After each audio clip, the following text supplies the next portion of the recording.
എല്ലാവർക്കും നമസ്കാരം. നമ്മൾ ഇന്നലെ പറഞ്ഞ് നിർത്തിയ ഒരു സ്ഥലമുണ്ടല്ലോ, അപ്പൊ അവിടെ നിന്ന് തന്നെ നമുക്ക് തുടങ്ങാം. ഞാൻ എന്നും ആഗ്രഹിക്കുന്നത്, ഞാൻ എപ്പോഴും എൻ്റെ ഊണിലും ഉറക്കത്തിലും ഞാൻ ചിന്തിക്കുന്ന ഒരു കാര്യം എന്ന് പറഞ്ഞാൽ, ഒരിക്കലും ലോകത്ത് ഒരച്ഛനും അമ്മയ്ക്കും ഇങ്ങനൊരു അവസ്ഥ വരാതിരിക്കട്ടെ. കാരണം സ്വന്തം മക്കളെ നഷ്ടപ്പെടുക എന്ന് പറഞ്ഞാൽ അത് ഒരിക്കലും നമ്മുടെ ജന്മം അവസാനിക്കുന്നിടം വരെ നമുക്ക് ആ വേദന വിട്ടുമാറത്തില്ല.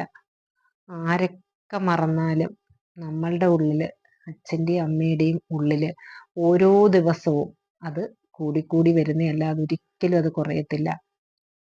എല്ലാവരും പറയും കുറച്ച് നാൾ കഴിയുമ്പം എല്ലാവർക്കും മറക്കും, എല്ലാവർക്കും ശരിയാവുമെന്ന്. പക്ഷെ എൻ്റെ അനുഭവത്തിൽ നിന്ന് എനിക്ക് പറയാൻ പറ്റുന്നത്, ഒരിക്കലും ശരിയാവത്തില്ല, ഒരിക്കലും മറക്കാനും കഴിയത്തില്ല. പിന്നെ ബാക്കിയൊക്കെ പിന്നീടുള്ളവരുടെ എന്ന് വെച്ചാൽ നമ്മൾക്ക് ബാക്കിയായി നിൽക്കുന്നവരുടെ ജീവിതത്തെക്കുറിച്ച് ഓർത്ത് നമുക്ക് മുന്നോട്ട് പോകാൻ മാത്രമേ കഴിയുള്ളൂ. അതിനുവേണ്ടി നമ്മൾ ഏറ്റവും പ്രധാനമായിട്ട് എനിക്ക് പറയാനുള്ളത്, ഇങ്ങനത്തെ ഏതെങ്കിലും ഒരു അവസ്ഥയിലുള്ള ഒരു അച്ഛനും അമ്മയും ഉണ്ടെങ്കിൽ അവർ ഫുൾ എൻഗേജ്ഡ് ആവുക. ഒരു കാര്യങ്ങൾക്കും ഒറ്റയ്ക്കിരുന്ന് ചിന്തിക്കാനുള്ള ഒരു അവസ്ഥയിലേക്ക് പോകാതിരിക്കുക. അപ്പം ബാക്കി നമുക്ക് കാര്യങ്ങളിലേക്ക് പോകാം.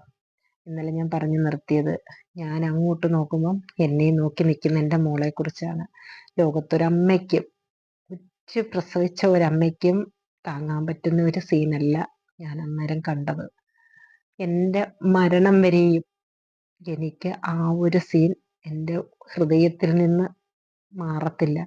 ഞാൻ എവിടെങ്കിലും ഒറ്റയ്ക്ക് നിന്ന് എൻ്റെ കണ്ണൊന്നടച്ചാൽ എൻ്റെ കൺമുന്നിൽ കാണുന്ന രംഗം ഇന്നും അത് തന്നെയാണ്.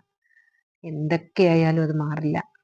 അപ്പം ഞാൻ പെട്ടെന്ന് എനിക്ക് എന്ത് ചെയ്യണമെന്ന് അറിയാൻ പറ്റാതെ ശരീരം മൊത്തത്തിൽ കിടുങ്ങി വിറച്ച കണക്കായി. എന്താണ് സംഭവിച്ചതെന്ന് എനിക്ക് അറിയാൻ പറ്റാത്തൊരു വിപ്രാളം. അതെങ്ങനെ പറഞ്ഞറിയിക്കണമെന്ന് എനിക്കറിയത്തില്ല.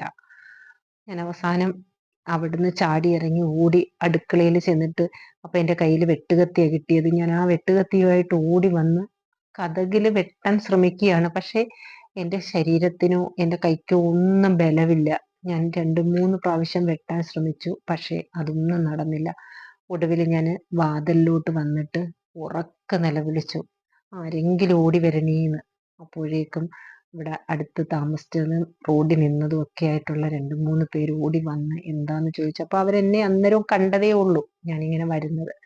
അവര് ഓടി വന്ന് കതക് ചവിട്ടി പൊളിച്ച് അകത്ത് കയറി. ബാക്കി അടുത്ത എപ്പിസോഡിൽ. ബൈ.